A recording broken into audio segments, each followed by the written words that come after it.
Hi, good afternoon guys. Ron here with Precision Sails doing a walk around of a stunning mainsail here. This is a mainsail for a Dufour 30 and we've made this with Challenge Warp Drive Tri-Radial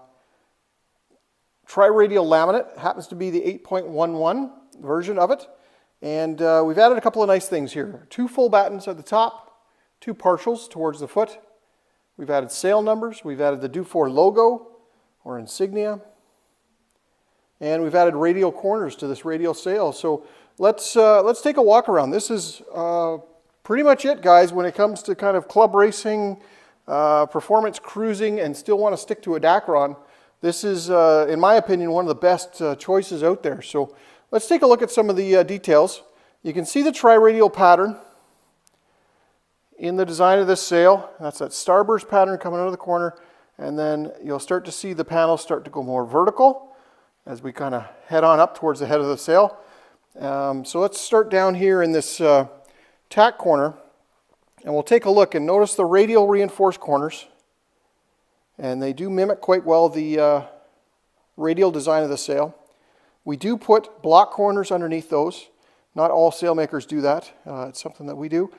We believe that that allows the sail to kind of last longer, and those radial reinforcements act to help move those forces out of the corners the best we can. So that's the purpose of those.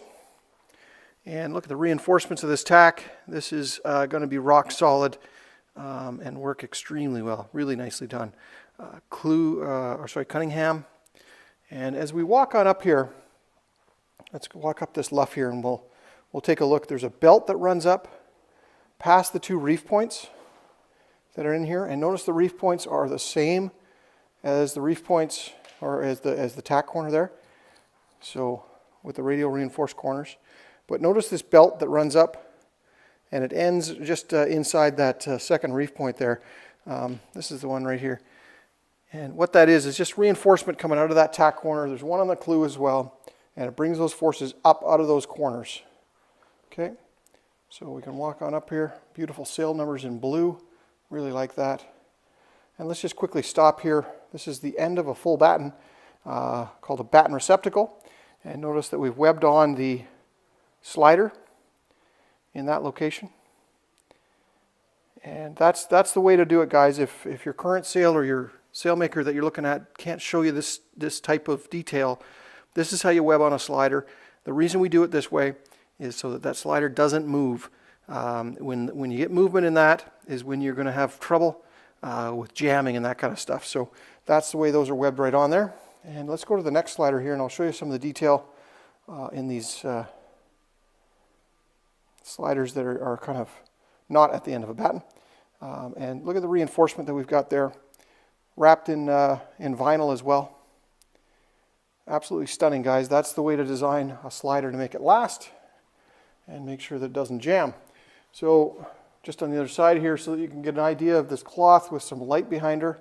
And I'll come in a little bit close and see if we can get some detail of what that cloth looks like. It's almost like a ripstop inside there, but that's the 8.11 version. Absolutely stunning stuff. There's that Dufour logo, love it. So let's just scoot around here again. And we'll walk down this leech and we'll stop. Let's stop at this batten here so you can take a look at the batten enclosure that we do. Our batten pockets, again, a little bit different than everyone else's, where we have a batten pocket that's a completely separate entity. We sew that batten pocket on so that the batten never actually touches the cloth itself. So it slides within a pocket itself, and so there's a piece on the back and a piece on the front to keep it in there. So if there's any damage ever done to that batten, it won't cause any damage to the sail itself. You can just replace the batten pocket and everything should be fine. So we do a couple of really good things here. Notice the reinforcements under that batten pocket here at the entrance, and again at the exit we notice that. And then this is what we call our tie-in batten. And so what you're going to do here is you're going to have your batten come in, you're going to follow it with this, and you're going to come in underneath this piece of webbing actually, and then you're going to use this rope to go back and forth and get some tension on that batten and be able to force some sail shape in there. So we have continued that same structure in the partial battens.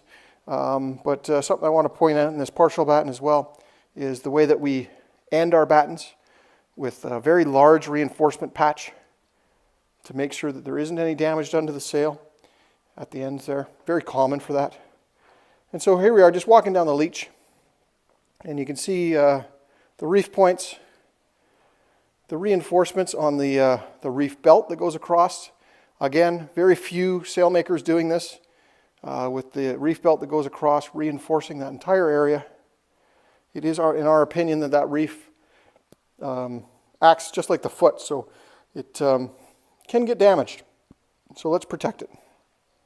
And that brings us down to this clew corner here, which has beautiful radial corner that comes out of it. Quite large, and I love the shape of it. The guys have done a great job in designing this, and I'll just pick this up so you can get a good idea of some of this detail here. So, so here we have the clew slug, and we've also included this Velcro strap that isn't necessary everyday sailing, but I like to see those wrapped around the boom. So it'll go through your clew ring here, and then you're going to wrap that around your boom, just a little extra protection. We do have leather wrap corner here, and really nice touch here with the stainless cleat for the leech line there. So there you have it, guys. This is an excellent example of what the warp drive cloth can be used for. If you're doing club racing, just performance cruising, like to go fast, like to sail flat, and like to point high, this is a really good example for a Dufour 30.